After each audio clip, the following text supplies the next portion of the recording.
Selamat pagi semuanya, apa kabarnya? Baik, Lose. Luar biasa baik, Sehat terus ya, Lose. Sehat, puji Tuhan, Oke. Sir. Lose juga harapkan adik-adik semua juga selalu sehat di rumah. Nah, kita mau angkat satu pujian, lagunya lagu lama, Sekolah Minggu. Pakai gerakan ya.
Terima kasih, Tuhan begitu baik selalu menyertai kami dari hari ke hari.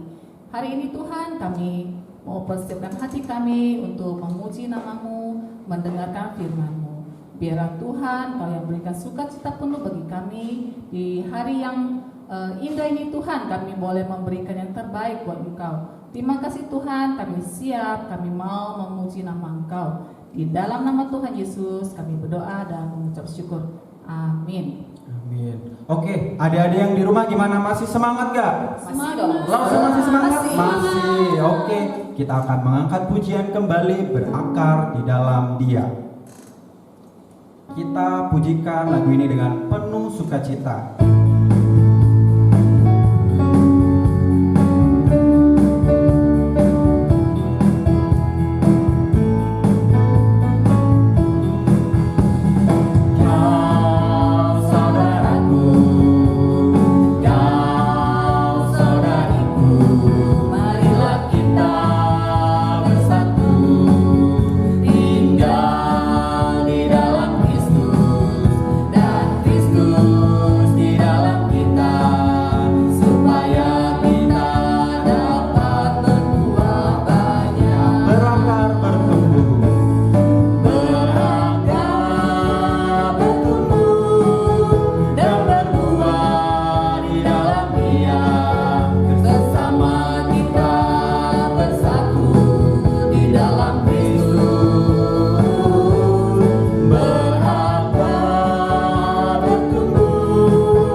Bersatu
dibawa terus ya.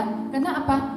Hati yang gembira adalah obat. Jadi kalau kita sakit terus kita dibawa terus, maka penyakit itu tidak akan sembuh. Tetapi kalau kita punya semangat ya, dengan hati yang gembira, maka segalanya hilangnya lose ya.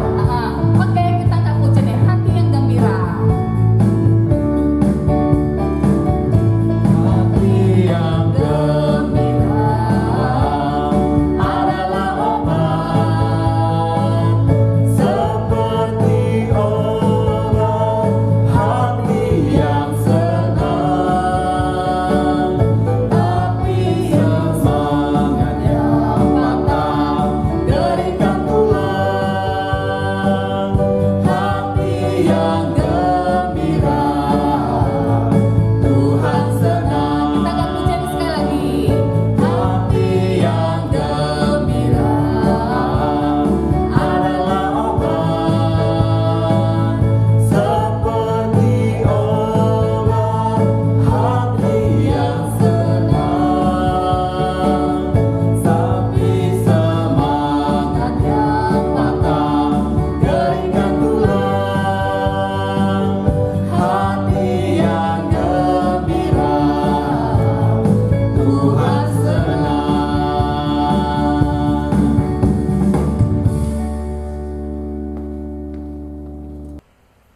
Hai adik-adik, selamat pagi. Lo semua mau nanya nih, kabar kalian gimana? Pasti pada baik kan?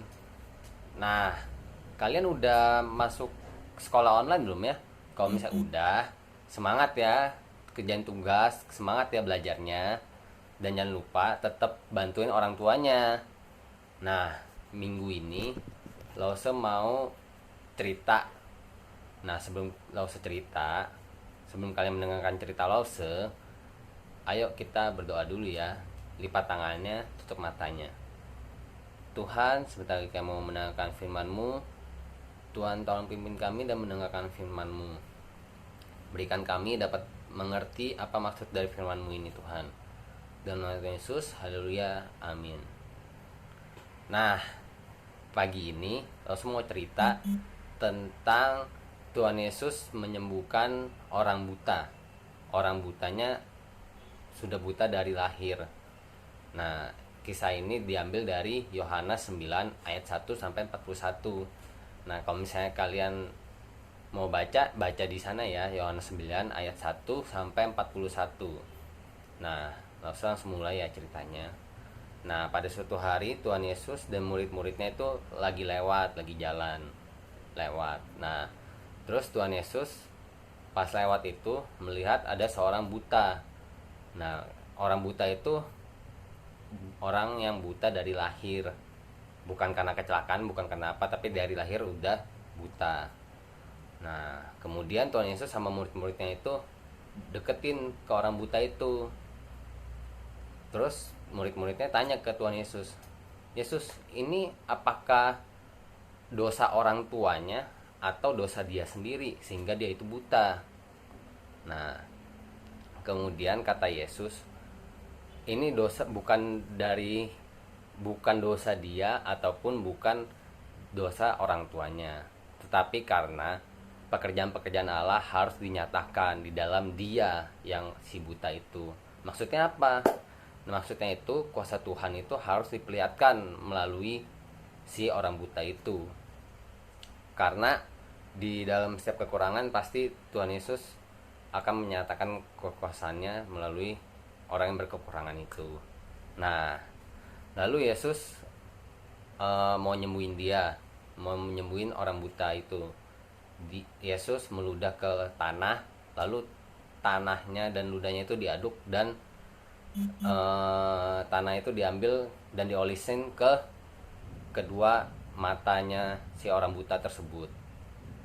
Kemudian Yesus berkata kepada orang buta itu, pergilah ke kolam Siloam untuk bilas badannya dan bilas semuanya lah pokoknya, untuk masuk ke dalam kolam Siloam itu. Nah, lalu orang buta itu nurut sama Tuhan Yesus. Dia langsung ke kolam itu. Nah, dia ke kolam itu membasuh semuanya, membasuh dirinya. Lalu pas dia buka matanya, dia bisa melihat. Nah, orang buta itu seneng. Nah, pas dia keluar dari kolam itu, pas dia udah bisa melihat, tetangga-tetangganya sama orang-orang yang di lingkungan dia biasa tempat si orang buta itu meminta-minta, nyadar kalau misalnya si orang buta ini udah sembuh.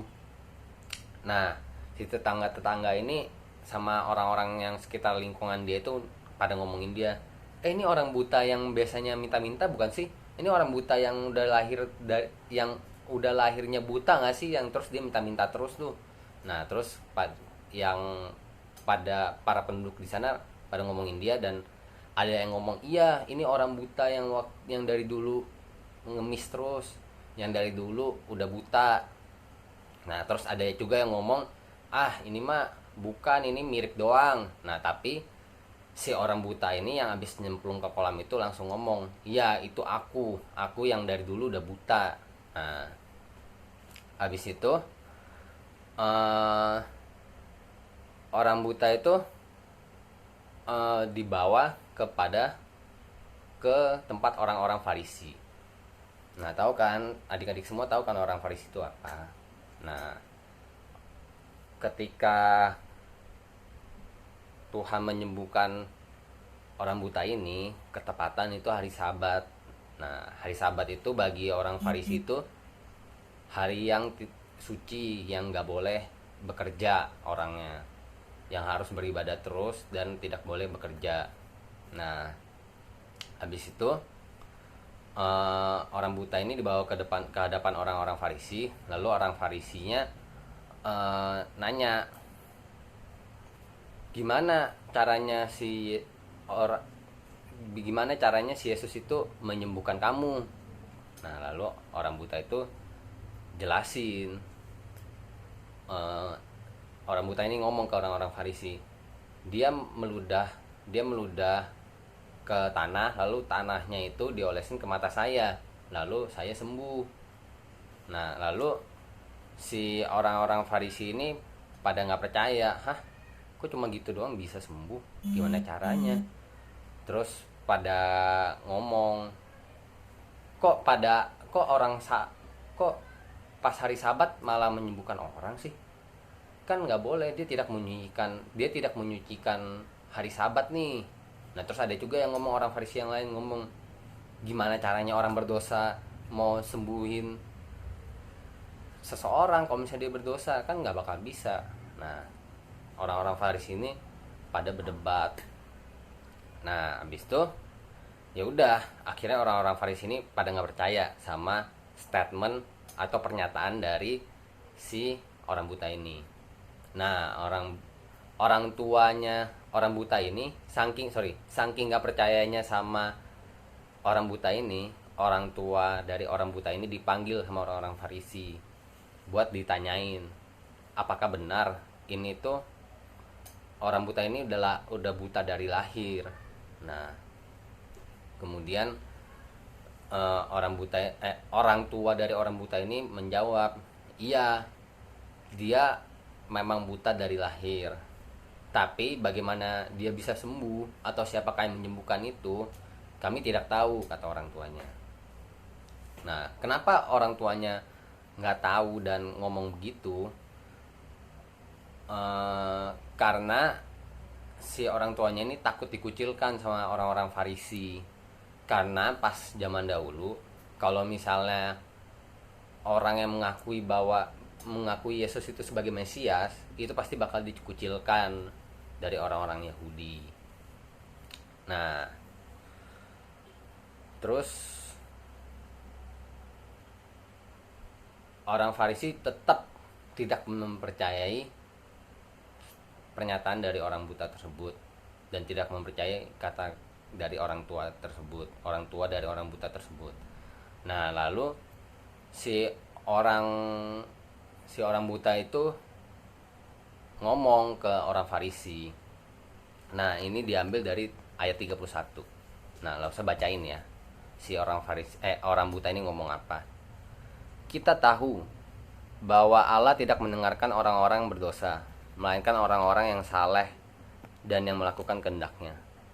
Dari dahulu sampai sekarang tidak pernah terdengar bahwa ada orang yang memelekkan mata orang yang lahir buta. Jikalau orang itu tidak datang dari Allah, ia tidak dapat berbuat apa-apa. Nah, setelah si orang buta ngomong kalimat tersebut, orang-orang Farisi itu marah. Lalu orang Farisi itu mengusir si orang buta tersebut dari hadapan mereka.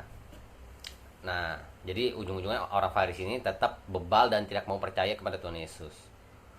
Nah, ya udah, habis itu si Yesus dengar, tahu bahwa si orang buta ini udah diusir dari hadapan orang-orang Farisi. Lalu si Tuhan Yesus ini ketemulah sama orang buta ini yang dari disembuhkan tadi itu. Si Yesus ngomong, percayakah engkau pada anak manusia? Lalu si orang buta itu jawab, siapakah dia Tuhan, supaya aku percaya kepadanya? Terus kata Yesus, engkau bukan saja melihat dia, tetapi dia yang sedang berkata-kata dengan engkau, dialah itu. Lalu si orang buta itu langsung sujud ke Tuhan Yesus dan berkata, aku percaya Tuhan kepadamu. Nah, maksud dari cerita tadi, Tuhan Yesus menyembuhkan orang buta yang sejak dari lahir itu karena Tuhan Yesus ingin menunjukkan kuasanya kepada dunia ini. Nah, kalau misalnya kita punya kekurangan, kita nggak boleh minder, kita jangan minder, jangan ngedown, nggak boleh.